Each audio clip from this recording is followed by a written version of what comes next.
An outrider is a cowhand who rides away from the herd to keep the cows from straying. It's also someone who rides alongside or out in front of a vehicle or a parade, leading the way or protecting the main body. To paraphrase from the book Outrider by the poet Anne Waldman, a literary outrider is not an outsider, but someone, perhaps even an outlaw, who rides parallel to the mainstream, is the shadow and the conscience of the mainstream, is a spiritual insider practiced in negative capability, someone who travels where the mainstream can't go. Welcome to the Outrider Podcast, a show for the literary outrider. This episode, Outrider Live, Words and Music, was recorded in front of a live audience and features poetry and prose by me, your host, Jason Quinn Malott, and live music by Wichita band The Ezras. If you like what you hear, be sure to follow us and give us a review on iTunes or Stitcher, and I hope you enjoy the show. Welcome, everybody, to the first ever live Outrider podcast. It's called Outrider Live, Words and Music, featuring me and the Ezras. So thank you first, Sean and Maria, for letting us use this space and for the munchies and everything. So for those of you who don't know, and this will probably be most of the people listening when we air the podcast, I've been doing the Outrider podcast since 2013, mostly as a conversational show with writers I know and admire. So excuse me for a moment while I name drop. I've interviewed Brian Ferry. He's the author of the 2012 Stonewall Honor Book, With or Without You, the award-winning middle grade series, The Vinge Keep Prophecies, and most recently, The Secret of Dread Willow Karse. I've talked with Emily St. John Mandel, whose fourth novel, Station 11, was a finalist for the National Book Award, and Colin Dickey, whose most recent book was about haunted America called Ghostland, and Peter Guy, whose most recent novel is Wintering. I've also talked to Kansas-born poet and undergrad classmate Ed Skoog. Also talked to Laird Hunt, whose novel Never Home was a finalist for the PEN/Faulkner Award in 2013. His next novel, In the House in the Dark of the Woods, is due in October. Duncan Barlow, a fellow Naropa classmate and author of, most recently, The City Awake. He's also the publisher of Astrophil Press and a founding member of Louisville indie punk bands Endpoint, By the Grace of God, and others. And then there was Andrea Portes, Pauls Tatongi, the poet Taylor Molly, and Scott Phillips, as well as a number of regional writers of note like Troy James Weaver, Teresa Romaine, Darren Dufresne, and the Kansas City-based writer, director, producer, and my one-time college roommate, David Wayne Reed, whose live storytelling event, Shelf Life, is quite popular in Kansas City. You can find it on SoundCloud. He also has a short film called Eternal Harvest that is an official selection of the 2018 Covalite International Film Festival. And that movie will also be traveling the country in 2020 as part of a multimedia exhibition at museums and libraries. Now, recently, I've been experimenting with some things for the podcast. Last year was an extended series of conversations with the Birmingham-based poet Stephen McClurg about writing and resistance in the era of economic instability and Trump. Earlier this year, I did a series on James Joyce's Ulysses with the San Francisco-based poet Delia Tramontina. And right now, I'm finishing up a series on detective and crime fiction with as yet undiscovered writers Todd Robbins and Paul Fecto, and that should be out in October. And now we're here tonight for this idea that Sean Craver and I have been chatting about for about a year now. A live event recorded for the podcast that features writers and musicians on stage together. Now, it was inspired by a touring show that the late writer Bobby Louise Hawkins did with folk singers Rosalie Sorrells and Terry Garthwaite that was recorded live at the Great American Music Hall, and you can find that on iTunes. Our current plan is to try to do 6 of these a year, each one featuring a different writer paired with a musical act, and at least for now, with a small, intimate audience of friends and acquaintances. And so here we are with Sean Craver. He's a multi-instrumentalist and writer deep in the weeds trying to get his first novel published. and he recently finished his master's in theology. Yes. And he fronts tonight's band, the Ezras, as well as another band, Appalachian Sky. So if you would like to introduce the band, please. Thank you, Jason. Yeah, I'm Sean Craver, and thank you, everybody, for coming. Well, put your hands together for Jason. And like you said, we've been talking about this for a year. And then after a year of talking, we said, hey, let's just do it. And here we are. And we are the Ezras. On percussion and vocals is my good friend and longtime musical partner, Justin Wolf. Say hello to Justin. Hi. Works at KWCH on the bass, helped us put together the sound engineer over there, Kurt Turner. And I'm Sean Craver, and we're going to do a song called Mavis Crowley.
I've seen Mavis round. I heard she moved into an apartment downtown. Sometimes when it's cold, I still think of her. And I wish I was that barefooted girl. Her name was Mavis, misunderstood. Always took me for who I am, the bad, the good.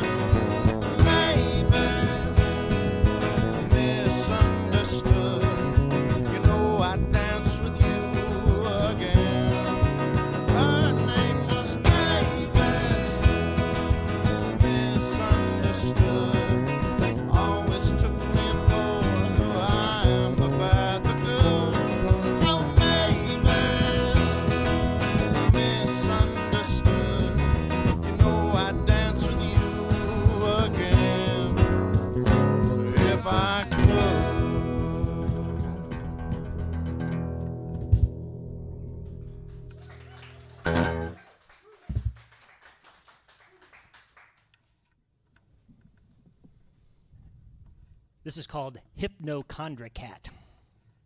The cat against my hip on the couch she's destroying day by day, and she's purring while I think of Parkinson's disease and a story I once read about creativity and how small handwriting Might be a sign of heightened intelligence. I look in my journal, wonder if my handwriting is small enough for at least some kind of genius, and if I can make it smaller, but not so small it gives me Parkinson's. The cat stirs, casts a glance at me, purrs. I wonder if the desire for one thing brings about the other as a form of punishment. You think too much, the cat says, and now I'm worried about dementia. Speaking of dementia and other related states of being, this is a song about my other girlfriend. It's called Lucy Brown.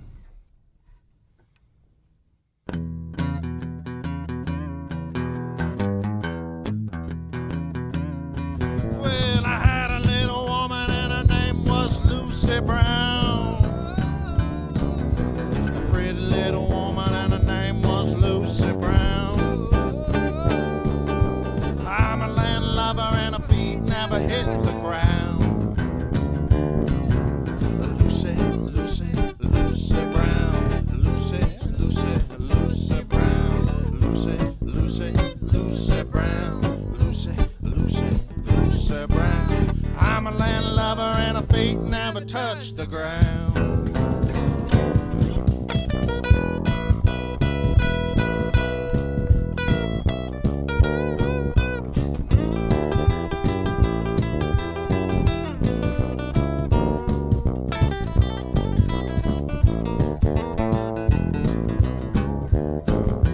Good old Lucy, she taught me how to sing.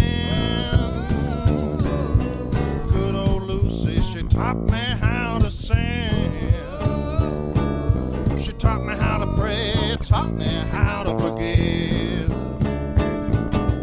Lucy, Lucy, Lucy Brown. Lucy, Lucy, Lucy Brown. Lucy, Lucy, Lucy Brown. Lucy, Lucy, Lucy Brown. I'm a landlubber and her feet never hit the ground.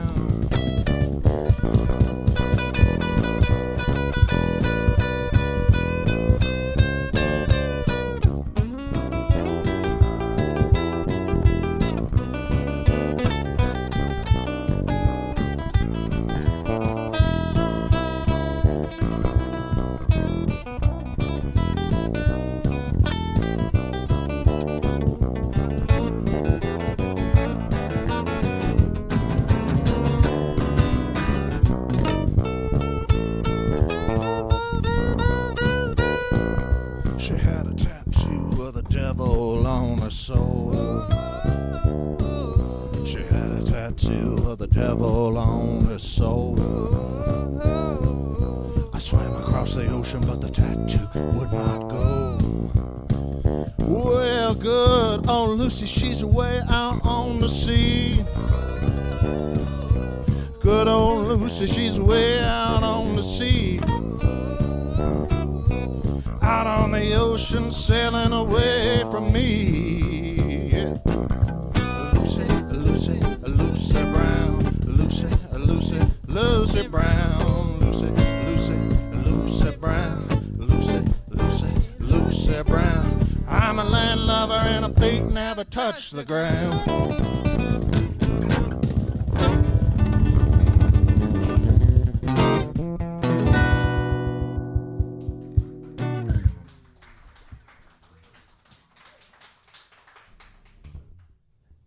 Two short poems that sort of go together if you really stretch.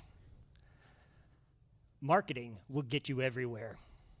I am sitting behind the wheel of my second-hand dual-engine balsa wood drag racer of death, waiting my turn to launch. The Grim Reaper squeezes in and, dressed in hot pink and neon green, shows me his new 10,000-watt taser. We've been trying so hard, he says, to improve my image. He can be so obvious. How does he think I got here? Grim Reaper Cruise Line Special. One-way offer, each cabin decorated with a tiny pastel-colored plush toy Grim Reaper for snuggling. On your way to the live-action interactive zoo and drag racer of death spectacular. We fly, you die. Just step on the gas, he says. It'll be fun. I have a tanning session at noon. Advice for the newly married. "The sun is rising," she said one evening in spring. "It might snow tomorrow." "It's 70 degrees," he said, "and we've been up all day." "You don't love me," she said. "Of course I do," he said, thinking of the terrible consequences of doing right, but only managing to slaughter the dog.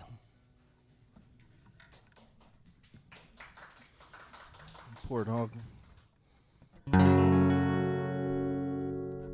You followed the devil, my darling.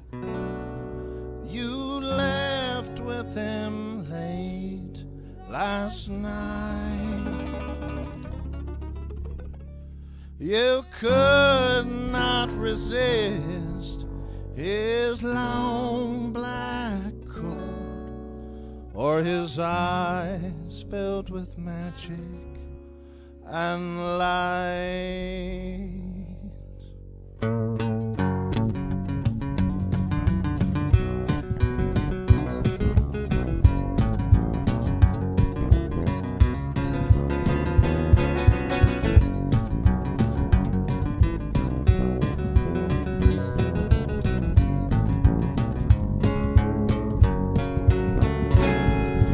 What did you think he would give you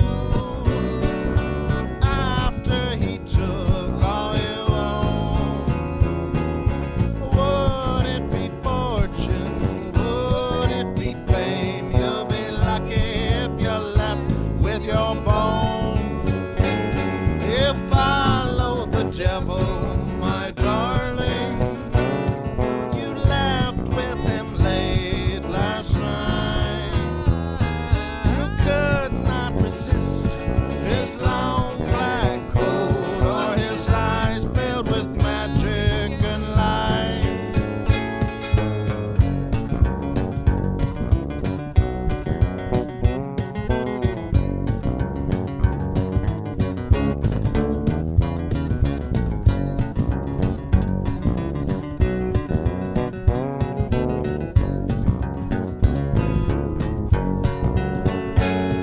You go to church on Sunday morning, and when you shake the preacher's hand, he'll smile when he takes all your money, not caring that your soul is damned. You follow the devil, my darling. You left with him late last night. You could not resist his long black coat, or his eyes filled with magic and light.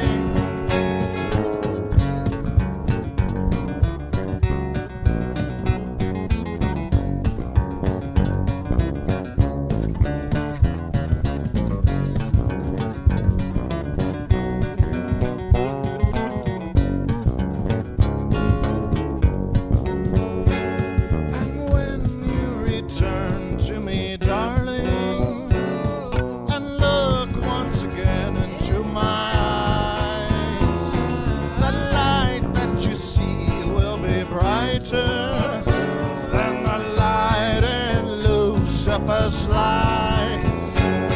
You followed the devil, my darling. You left with him late last night.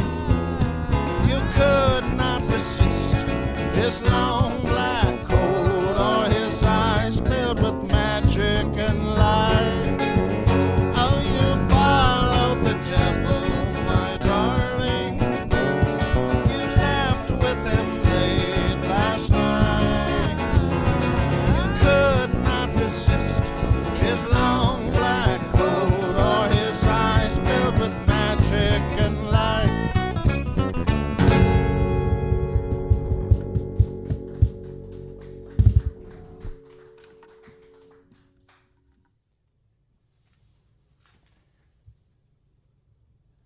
His knees ache from yesterday's jog, and there is still the tight knot right in front of his left heel that he fears might be the first sign of an impending tear that will put him on crutches for 6 weeks and completely derail his steady efforts to get in shape. There's also the occasional rumble in his gut that makes him scan the restaurant for the quickest route to the restroom in case he needs to let loose another of the worst-smelling farts he's ever had in his life. And what's worse is that once he gets in the bathroom to fart, he can spend 10 minutes in there doing only that. He figures that most men having a midlife crisis do so after having been married for 2 or 3 decades. They have kids in high school or college, and they and their wives have settled into ambivalence about each other's habits and pains and disintegrations. For them, it's just a phase they're going through. They'll buy a sports car or take up some young man's hobby like home brewing or model airplanes to get them out of the living room so they can fart and wheeze and feel some version of alive away from their job that has, in truth, gotten them in the habit of being away from their families. But what he can't figure out is how to have this midlife crisis, to confront the impending demise of his body when he's never been married, never had kids, and only in the last few years stumbled backwards into a job that pays him what he should have been making a decade ago. What woman his own age would be interested in a man still living like a 20-something, complete with a futon and a hand-me-down bed and a homemade kitchen table? And what younger woman would choose an older man who didn't have his economic shit together? Through her eyes, won't he look like an immature failure who's chasing younger women because he's scared of women his own age? Either way, he sees himself as less than what he should be, less than desirable, foolish, pathetic. The thought of it nearly pushes him up from the restaurant booth and out the front door, but the woman is already coming over to the table. 10 years younger than he is, and she is still as shiny and bright-edged as a new penny. Put yourself out there, his merry friends tell him. You have a lot to offer. Christ, he thinks, I have to fart.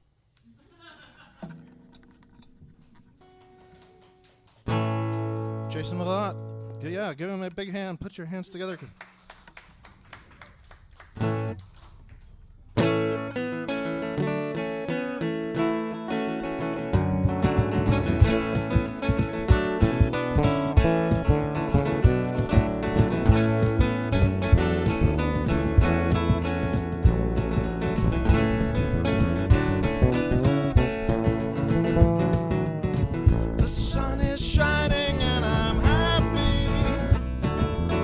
I've got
Some things I'll miss. When I'm dead, I will miss pears and freshly sliced pineapple and peeling grapes with my teeth and the smell of a ripe cantaloupe carried indoors from my mother's garden. And I'll miss the sunlight on August baseball fields and the funk of dirt ground between my palms. And I will miss the small, warm bodies of sleeping cats and the smile a certain woman, now dead, once gave me as we held each other and caught our breath, the full moon, its job complete, watching us through the window. And I will miss the smell of rain. Even now, I miss the smell of rain here where I'm trapped in this blind cubicle with all the other cattle, the milk of our lives drained out to make someone else richer, while in trade, I get a few hours or so at home squeezing an orange that is only the memory of an orange I once had long ago, before everything I will miss when I'm dead began its slow journey away from me.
Stolen from his world.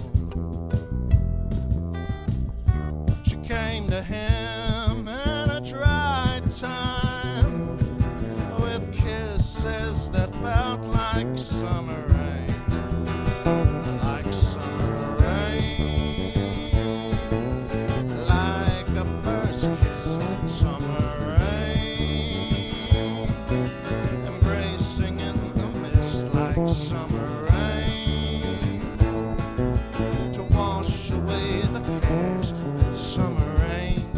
Let the music take us there, like summer rain.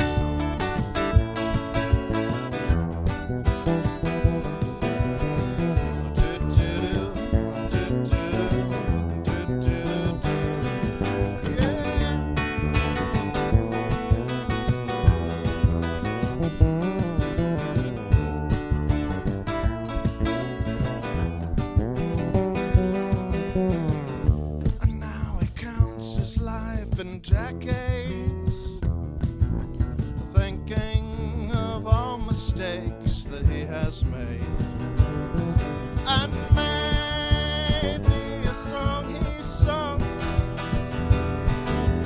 maybe a word he wrote, will be a kiss of summer rain for someone who knows summer rain. Kiss, summer rain, embracing in the mist like summer rain, to wash away the fear, summer rain. Let the music bring us here, like summer rain, like summer rain. Summer rain.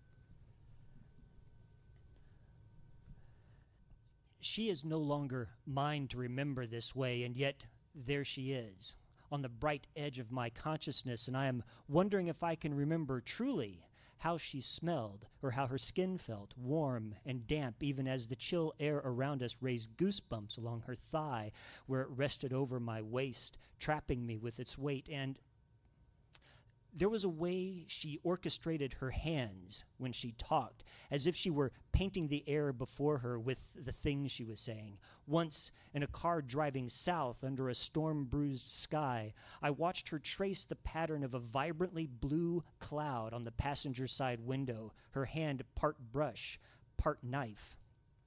Years after Celine died, I saw footage of a band from Iceland, and I kept thinking the lead singer reminded me of someone. She was wearing a dress with tassels around the hem and thick-soled black boots.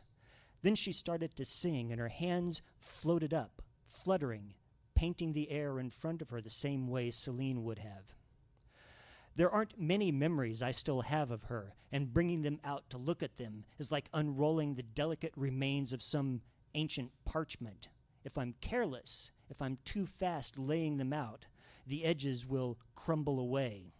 If I take the memories out in the wrong light, display them whenever asked, more of the finer details dissolve and start to fade. Soon there will be nothing left but the memory of memory's shape.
to the mountain. Go to the mountain. Seeking a vision. Seeking a vision. Seeking a vision. Seeking a vision. Seeking a vision.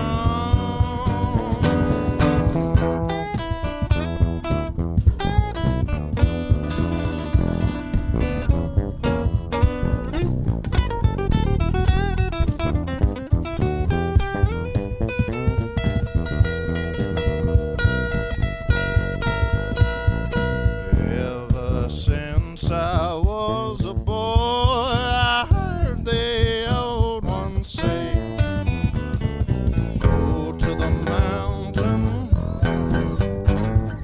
go to the mountain, go to the mountain, seeking a vision, seeking a vision. Seeking a vision, seeking a vision, seeking a vision.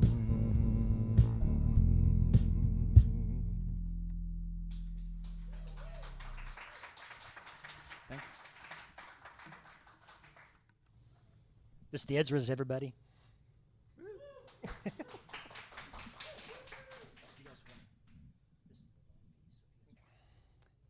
This is from a longer piece that I've been working on for about a year now. It's called, tentatively now, The Poisoned Moon. Chapter 1. The Blanchard bone, etched into its surface, is humanity's first expression of time before we understood counting. Once we were people of the moon. We lived along this serpentine coil of dark time and looked into the night sky to understand ourselves, to measure the weight of our lives, to quell the fear of our deaths. The cuts on the bone mark out 2 lunar months and track the new moon as it grows to fullness, withers away to darkness, and is reborn after 3 moonless nights. In the days when the moon was mysterious, the time of its absence was a time of anxiety. If the moon failed to return, failed to govern the rising and falling of the tides, to bring the dew in the mornings or the rain in the spring, to signify the time of sowing and the time of reaping, then surely the world would end. In the moon's waxing and waning, our ancestors began to understand the hidden eternity of the visible world, a return reflected in the seasons, the abundance of animals for the hunt, and the grain that was sown and harvested. But with solarization came counting and calendars that tracked our journey around the sun and gave us 11 new days. The difference between the solar and lunar years needed to be reconciled to keep the seasons and months aligned, and to every calendar devised has had to strike a balance between the time of the stars we swim among and the time of the earth dancing with its satellite. Once this balance was the heartbeat of mysticism and faith, and the days and nights that made up the difference between sun and moon were set aside for the gods. In the Midwestern city where Celine lived and died, there are still hundreds of her artifacts orbiting that galaxy. Most now rest in her husband's bungalow or her sister's apartment. The most ancient, like anchor stones, are in her parents' house. A few are scattered among her friends' homes and apartments, paintings of moons and stars and nebulas, mythological tableaus, self-portraits, meaningful abstracts, still lives with flowers and vases, jewelry made of wood and steel and stones arranged like constellations, bands and bracelets woven from hemp, handmade statuettes of female figures, mugs and goblets, some nestled in china cabinets, some perched on coffee tables as candy dishes or used as catch-alls on the bathroom counter. The artifacts of Celine Nicole Sweet Thompson's life appear, strangely, far beyond the small sphere of geography she inhabited. In Amsterdam, a necklace Celine made occasionally adorns a woman, and her lover likes to admire the way the polished amber pendant rests at the base of her throat. A quilt lays over the back of a couch in a house in Connecticut, forgotten by most except the cat, until a cold winter night when the furnace dies and a friend of Celine's since grade school pulls the blanket over her shoulders while waiting for the repairman to come, and she is warmed by the blanket and the sudden memories of her friend. That is the nature of made things, the paintings, jewelry, clay mugs and statues, scarves, mittens, blankets, drawings, dresses, and silk flowers left in the care of friends, family, or old lovers. All the things Celine made now orbit other people's gravity as they spiral out and away from her. Most days the hand or eye passes over these things, rearranges them without notice, a trick of the mind, an arc of the day's thoughts successfully burying the empty place in the world they now represent. Sometimes the trick fails, and a memory will flash between synapses, Celine's laugh, the touch of her hand, the scent of tea rose perfume, the taste of Earl Grey and honey. And all the kinetic energy in the world seems to spin down to stillness. This, consciously or subconsciously realized, is why we want to believe in ghosts, in an afterlife, in the soul's permanence, the eternal return, alternate universes. Somewhere, for all of them, Celine is alive. Somewhere, Celine is coming home from work to her husband. Somewhere, she holds a horse-haired brush, tip wet with ultramarine, still poised over an empty canvas. Somewhere, all possibilities are open. Truman's not sure what has made him stop here on the way home from Celine's parents' house, not even sure why he had taken West Street, which is far out of his way, other than he feels empty and alone and wants to be, at least for a moment, in the moonless dark without the traffic that crowds the southern parts of Seneca or Broadway or the freeway. He could have gone all the way up Meridian, but instead he turned left at 55th Street, away from the high school Celine had attended, and drove another mile to where West Street terminates. There are no streetlights so far south, only a few distant farmhouses and Wichita's orange glow back to the east like a false sunrise. On the south end of town, West Street marks the city's edge, and over the years it has never seemed to change. The same old darkness hides farms and fields and the sprawling ranch houses belonging to people who've moved here to be away from the appearance of a city without actually leaving it. He sits quietly, replaying the trip again and wondering why. Since Celine's death, everything has felt dull except for things he doesn't want to feel anymore. Loss, pain, sadness, grief, loneliness. He can name them and has done so repeatedly to those willing to listen, but the words he speaks and that swirl along his higher thoughts are nothing but thin, hieroglyphic representations of what has taken up residence in his chest. When the words don't feel hollow in his mouth, they feel melodramatic, like the kind of things people would mock him for as sentimental or maudlin, especially in a man, especially in one who has always worn his faith openly, but never gaudily, never ignorantly. When he had first met Celine and her collection of local artists, actors, musicians, and misfits that were her friends, he had done his best to accept them, even when they were obviously nervous and suspicious in his presence. It was easy to discern how they saw him, a silent, judgmental churchgoer, hoping to rescue Celine from a life of sin. Their eyes always drifted down to the tiny silver cross he wore around his neck as if it were a sandwich board advertising the end of the world. They looked to be waiting for a sermon or a scornful glance. He could see their barely repressed eye rolls when he took time to pray to himself before dinner or when he would refuse the alcohol offered to him at a party. Celine's best friend, April, found it especially difficult to mask her reactions to the evidence of his faith. Given time, they would have seen that he would never preach to them, would never try to convert them, and would never condemn them the way so many of the people he went to church with might have. He knew there was little he could do to alter the behavior of those who felt a compulsion to spread God's word against the listener's will, to lead with threats of punishment and damnation, recrimination and fear, and there was little he could do to change Celine's friends' minds except continue to be quiet, polite, and inoffensive. But what would they think if they could see him now, sitting in his car in the parking lot of a strip club? Would all of the sympathy Celine's friends have offered since her death vanish? Even though he dislikes the sad, sympathetic looks they have for him now, those looks are better than the suspiciousness he gathered when Celine was alive. They aren't bad people. They aren't evil or sinister. They've simply been made suspicious of him by those who obsess too much over God's wrath instead of God's grace. Whether they believe it or not, he believes as strongly as he believes anything that God's grace is upon them, and so he won't judge them. It would be impolite to hold their suspicions against them, especially now that he has come to cherish their presence and their stories about Celine as living memories of her. But this, sitting here in the parking lot of a place dedicated to the idea of lust, would they see the struggle inside him? Would they understand the pull of certain urges that Celine awakened in him? Or would they count him among those hypocrites who demand others be pure and virtuous while they themselves slink off in secret to commit the acts they've condemned for others? There's so many of his perceptions of the world that now, after Celine, have changed, but he is afraid to talk about or doesn't know how to talk about with Celine's friends.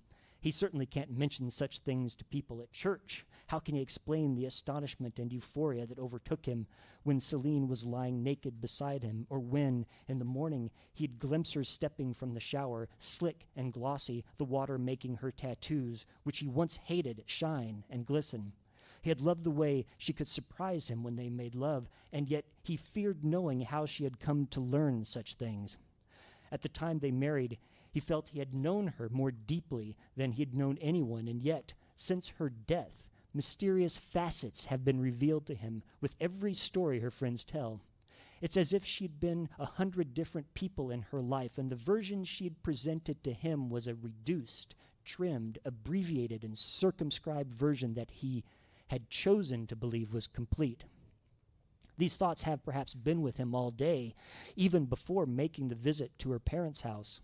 It's been over 3 years since she died, and even now it's not uncommon for him to go through most of a day under some invisible weight, only to come home, see something of Celine's, and realize the weight upon him has been his grief and loneliness, and this guilty, shameful anger he harbors at God for having taken her away from him.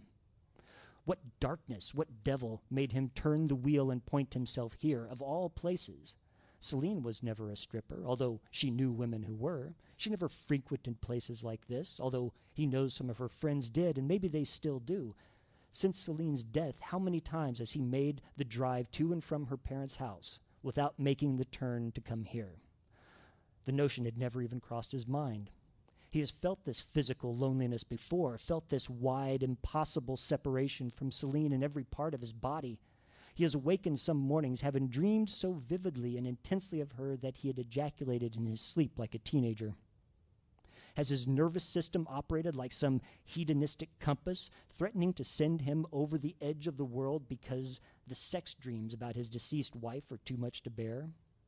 There had been so much more to her, so much more to them together than that.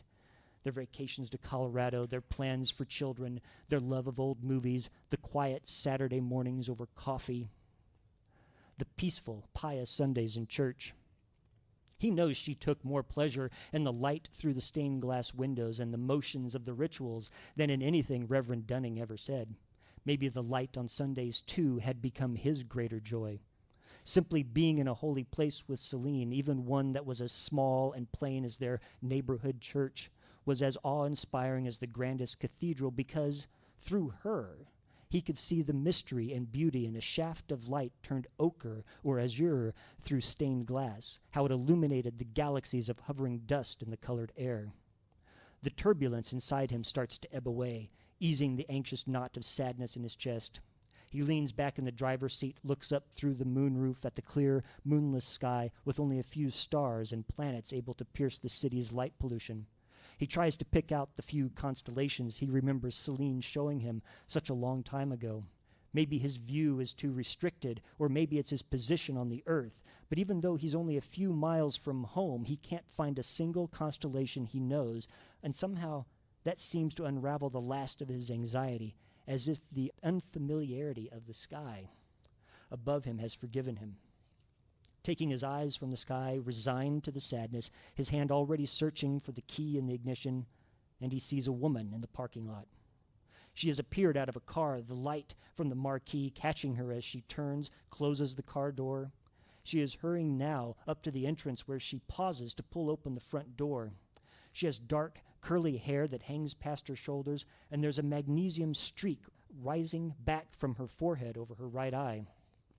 Her resemblance to Celine is as strong as if they were twins, and all the turbulence returns, sudden and bright. He takes his keys from the ignition and leaves the car, weaving through the parking lot to the entrance. He's not sure what he'll do when he gets inside. He only wants a closer look at the woman. He enters the building and stops, unsure what to do or if he even wants to be there. A bouncer stands behind a narrow counter, guarding a black cash box and a door with a sign on it that reads "Employees Only." A flickering ATM is jammed in the corner across from the bouncer, and music pulses and pounds at Truman from the short, dark hallway that leads into the club. $5 cover, brother. He can't remember if he has cash on him and is about to back out the door when someone comes in behind him. Quickly, he steps forward, tugs out his wallet. There's cash in it, but he can't remember how much. He fumbles until he finds a 10, hands it to the bouncer, and gets 5 ones back. Have fun, brother. He steps into the short, dark hallway, music and a smell that seems to be a mix of perfume, sweat, and bleach folds around him. He can't tell how much of the thrumming in his chest is from the music or his nerves until the music stops, replaced by applause and a few catcalls and whistles. The vibration is all his. A man's voice booms from the sound system. "Let's hear it for Cindy!" He turns the corner into the club's main room and sees a naked woman on stage, trapped in a spotlight as she bends over to pick up money, her backside to the crowd, legs stiff and straight. He stands, dumbfounded at this tableau.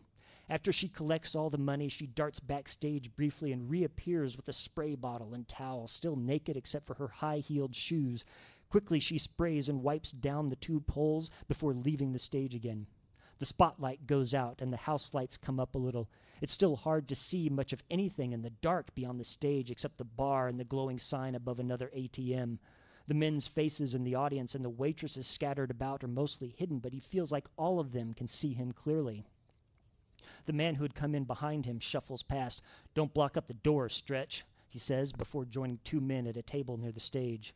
"Buy the girls a drink," the DJ says. "Tip your waitresses and get ready for Zoe."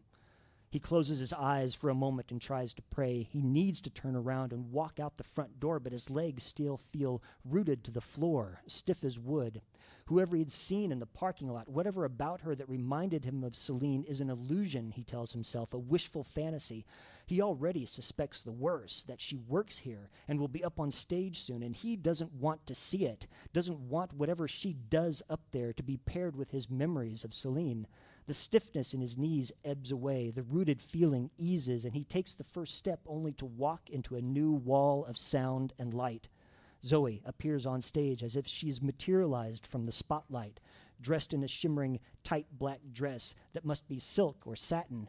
She has her hair up and a feather boa over her shoulders. Her pale skin and the magnesium flash in her dark hair reflect the spotlight like the moon reflects the sun. She struts down stage, takes a hold of the brass pole, and spins, head back, free arm curling out, swinging back, sliding down her body.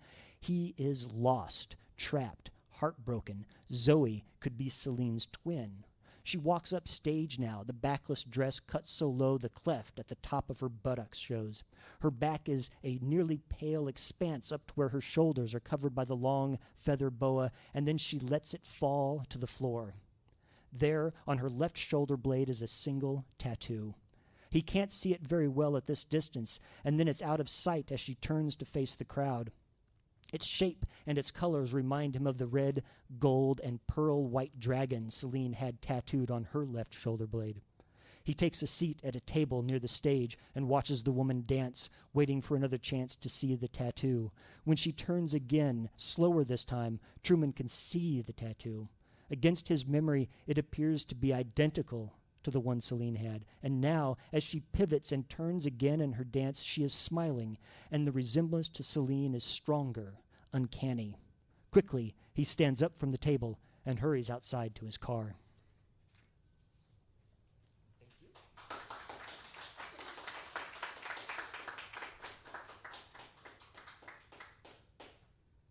And we're going to have the Ezras again.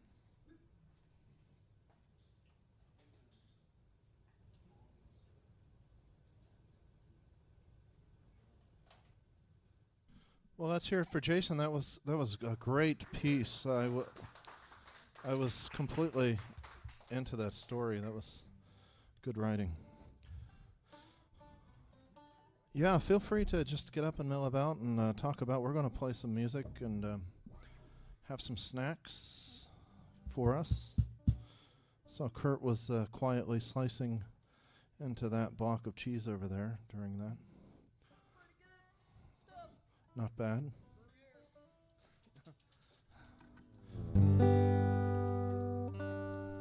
Beer. As Kurt says, beer is one of his favorites. There's mine. Let's do the Trail of Gold.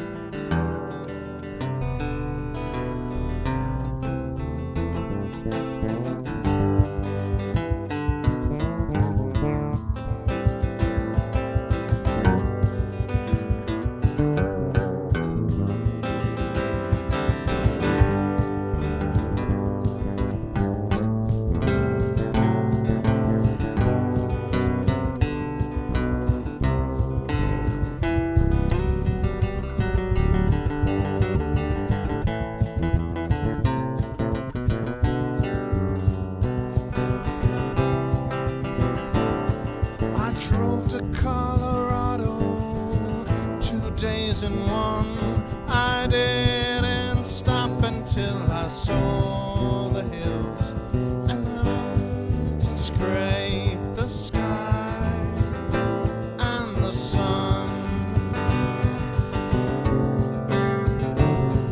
With not enough gold to take me there on a gypsy road and without a care, treasures in the high mountain air. And I wouldn't be here if not for you and your great love and all the things that you do. I could follow the trail of gold, but it would only make me old. Trail of gold.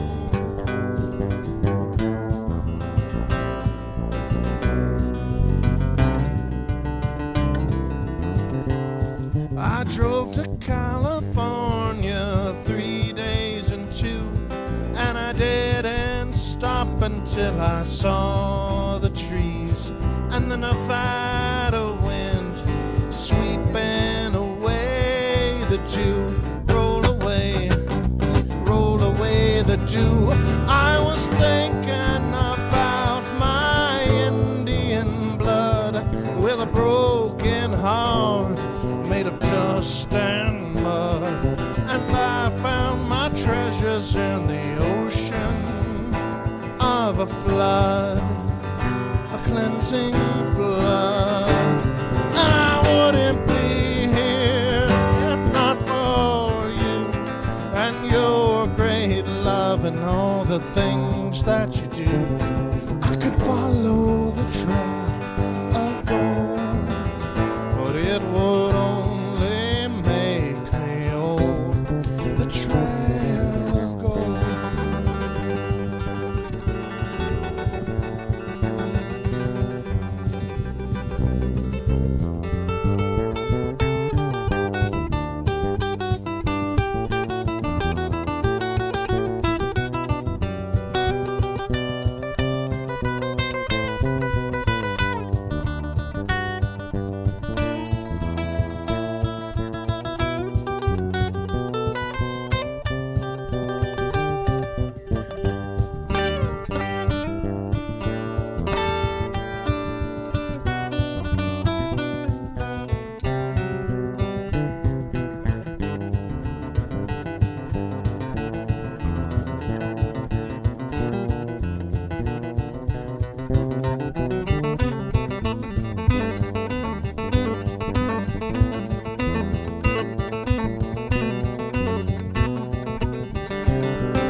of gold, but it would only make me old.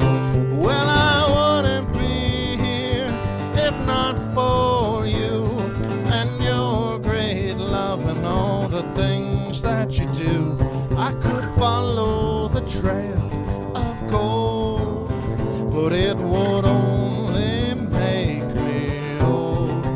I said I wouldn't be here if not for you and your great love and all the things that you do. I could follow the trail of gold, but only make me old. The trail of gold.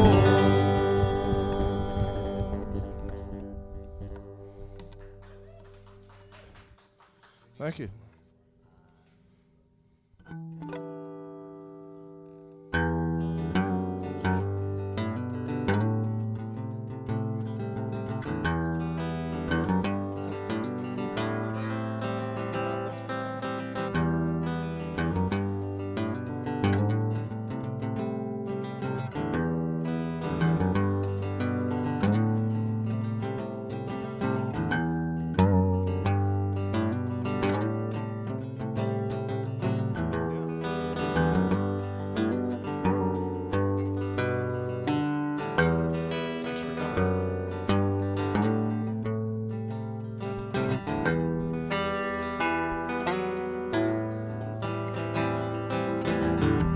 This old house smells like 1963, before the banks owned us all. I lay awake in the middle of the night, listening to the ghosts in the walls. They whisper liberty, she's like angel's fire. She goes forward with a shout. The eagle's tower is barely standing still. Don't let 'em put the fire out. Oh.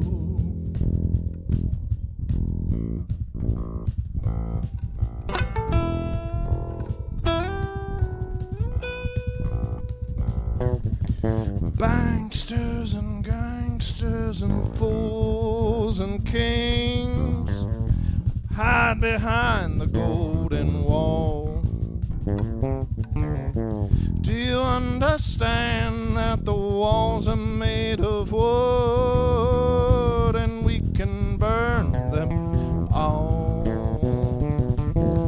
How many times? How many poets and how many rhymes? How many dreams will it take? How many dreams before we wake? They have you fight each other like two teams on a field, scare you with terror while they lie, spend and steal. Weary from the battle, we lay down to sleep, and they throw a poison blanket while they're counting their sheep. It's how many times? How many poets and how many rhymes? How many songs will it take? How many dreams before we wake? Before we wake.